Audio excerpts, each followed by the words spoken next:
Big explosion. Ukrainian brigade destroy a Russian tank while trying to escape the Kherson region. Ukrainian forces are poised to engage in fierce fighting with Russian troops in the annexed region of Kherson. Ukrainian forces have struck a Russian tank in a massive explosion. While footage first showed the Ukrainian forces are poised to engage in fierce fighting with Russian troops in the annexed region of Kherson. Ukrainian forces have struck a Russian tank in a massive explosion. While footage first showed the Russian tank in flames, a second strike caused a deflagration. The sheer power of the detonation sent the turret toss of the tank flying in the air. The fire sent a plume of dark smoke over the Kharkiv region where the attack happened.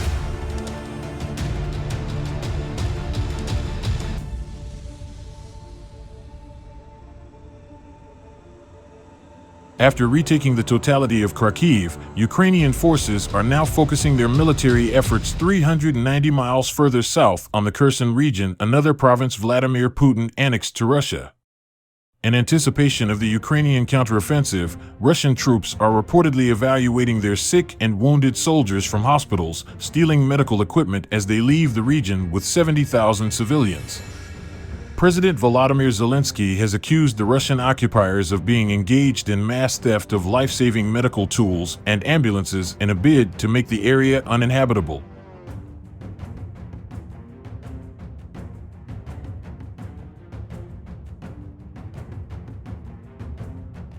In a video address, the Ukrainian president said, "Russia is making Kherson a zone without civilization, without elementary things available in most countries of the world."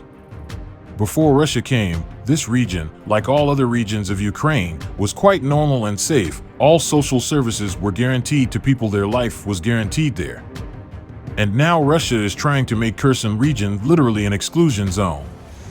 Among the items stolen are washing machines, air conditioners, fire engines, and rescue vehicles, Kherson locals said. Ukrainian forces are steadily moving towards Kherson, one of the first regions to be seized by Russia in the early days of the war.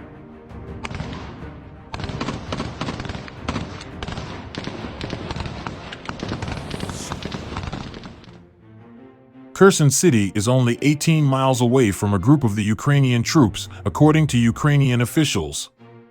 The head of the main intelligence directorate of Ukraine's Ministry of Defense, Kirill Budanov, said the seizure operation of Kherson could last until the end of November. He believes the most trained and capable Russian soldiers are currently in Kherson, the Ukrainian Ukrinform news agency reported. Mr. Budanov said, "A large share of them are from airborne troops of the Russian Federation, Russian Special Operation Forces, and the Naval Infantry, so the most capable units that Russia has. Those units form the backbone of the grouping, and it's being strengthened by the mobilized personnel also."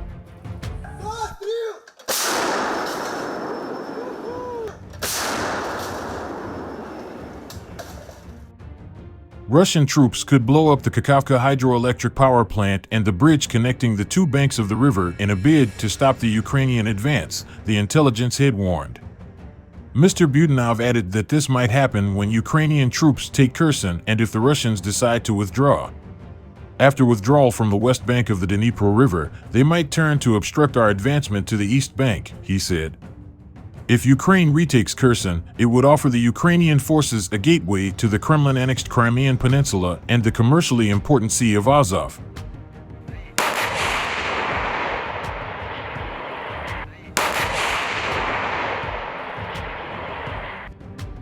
Meanwhile, Vladimir Putin could lose tens of thousands of soldiers in Kherson due to their poor war training, a retired general suggested. Vladimir Putin's strategy of beefing up his forces with untrained conscripts appears to be failing, as tens of thousands of his soldiers could soon be under a Ukrainian attack, a former U.S. general said. A total of 40,000 Russian troops are stationed on the western side of the Dnipro River in Kherson with no way out of the conflict. These troops could soon be decimated by the major Ukrainian counteroffensive, retired Lieutenant General Mark Herdling added.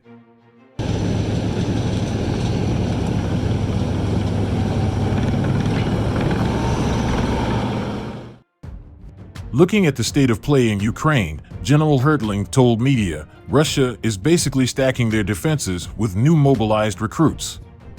But again, those recruits are absolutely untrained, terrible, and joining units with low morale. So, what we're seeing really is Russia feeding more meat to a meat grinder. And Ukraine will have increased challenges with countering those kinds of larger units, because after it all, quantity has a quality all of its own. The retired general said, but I think because of the capability of Ukraine's army, they will eventually wind Russians down.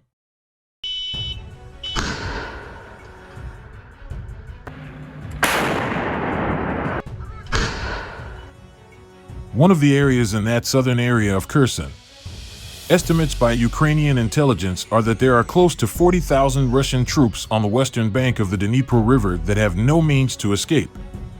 When you don't have the ability to resupply soldiers to escape or withdraw, it is going to be very difficult. And there is the huge potential for Ukraine to capture a great many of those soldiers and take them completely out of action.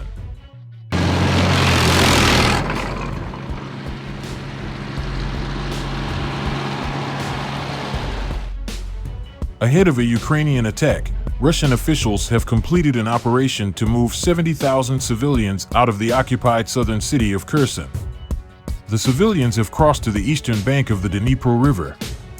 Ukraine's President Zelensky has accused Russian forces of engaging in the theft of medical equipment and making the Kherson area an exclusion zone. In a video message on Friday, President Zelensky said, Russia is making Kherson a zone without civilization, without elementary things available in most countries of the world.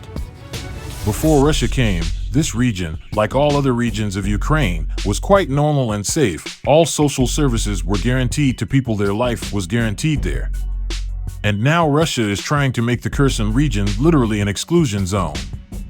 The world must respond to this.